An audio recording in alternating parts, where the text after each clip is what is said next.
হাজোৰ কুলহাটী বংশৰ পথৰ দুৰাৱস্থাই জ্বলা-কলা খুৱাইছে হাজাৰ হাজাৰ জনতাক। পথটোৰ মাজত দুৰ্গা মন্দিৰৰ পৰা কুলহাটী চকলৈ এককাল পানী। উপায়হীন হৈ পৰিছে ছাত্ৰ-ছাত্ৰীৰ লগতে সাধাৰণ ৰাইজ। উল্লেখ্য যে দুৰ্গা মন্দিৰৰ পৰা কুলহাটী চকলৈ এককাল পানী হোৱা পথৰ দুয়োকাষে আছে 4খনকৈ বিদ্যালয়, 2খনকৈ স্বাস্থ্য কেন্দ্ৰ। দৈনিক ছাত্ৰ-ছাত্ৰী বিদ্যালয়লৈ গৈছে এককাল পানী গছকি। তদুপৰি উক্ত পথটোৰে যাতায়াত কৰা গাড়ী চাইকেল দুৰ্ঘটনাত পতিত হ'ব লগা হৈছে। আজি কামৰূপ জিলাৰ অতিৰিক্ত আয়ুক্ত আৰু লোক নিৰ্মাণ বিভাগৰ অভিযন্তাসহ ৰাইজে পৰিদৰ্শন কৰে পথটোৰ দুৰাৱস্থা। অতিৰিক্ত আয়ুক্তই পথটোৰ দুৰাৱস্থা পৰিদৰ্শন কৰি থাকোঁতেই এগৰাকী বৃদ্ধ লোকে পানীত উবুৰি খাই পৰে। ৰাইজৰ প্ৰশ্ন, বিগত 5 বছৰে কৃত্ৰিম বানপানীত জ্বলা-কলা খোৱা কুলহাটীবাসীক এই দুৰাৱস্থাৰ পৰা কেতিয়া উদ্ধাৰ কৰিব লোক নিৰ্মাণ বিভাগ আৰু জিলা প্ৰশাসনে? কুলহাটী বংশৰত ইয়াতো এককাল পানী হৈছে। 5 বছৰ ধৰি তেনেকৈ ভুগি আছো। 5 বছৰ ধৰি এই পথটোৰ পানীবিলাক ওলাই যোৱাৰ ব্যৱস্থা নাই আমাৰ।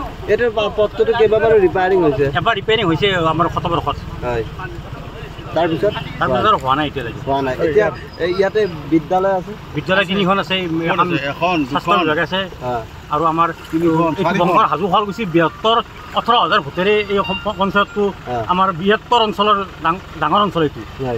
এতিয়া মানুহে যথেষ্ট বহুত কষ্ট হৈছে। বহুত ল'ৰা-ছোৱালী ঠেং ভাঙিছে, ভৰি ভাঙি আৰু হাত ভাঙিছে। এনেকুৱা হৈছে মেডিকেলৰ এম্বুলেঞ্চ এখন আহিব নোৱাৰে মানুহ এটা কিবা হ'লে। গতিকে এই পানীটো ওলাই যোৱাৰ ব্যৱস্থা, এই পানীটো ওলোৱাৰ ব্যৱস্থা কৰি বিভাগৰ কৰি দিব। ৰাতিপুৱা মুখ্যমন্ত্ৰীক মই নিজে মেছেজ দিছোঁ, তেখেতে লগে লগে ডিচি মহোদয়ক কৈছে, তাৰপিছত আমাৰ বিষয়বিলাক পঠাইছে।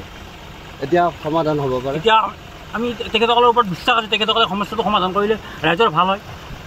নহ'লে এনেকৈ আজি কিমান দিন ধৰি এই সমস্যা? আমি 6 মাহ হ'ল এতিয়া, এই প্ৰত্যেক বছৰে এতিয়া 6 মাহ হ'ল, 6 মাহ পানীৰ তলতে আছোঁ।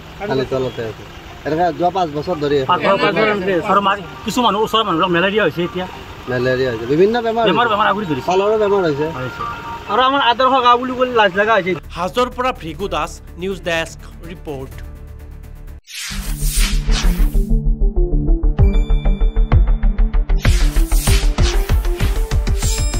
শুদ্ধ আৰু বিস্তৃত বাতৰিৰ বাবে চাই থাকক নিউজ ডেস্ক ৰিপৰ্ট।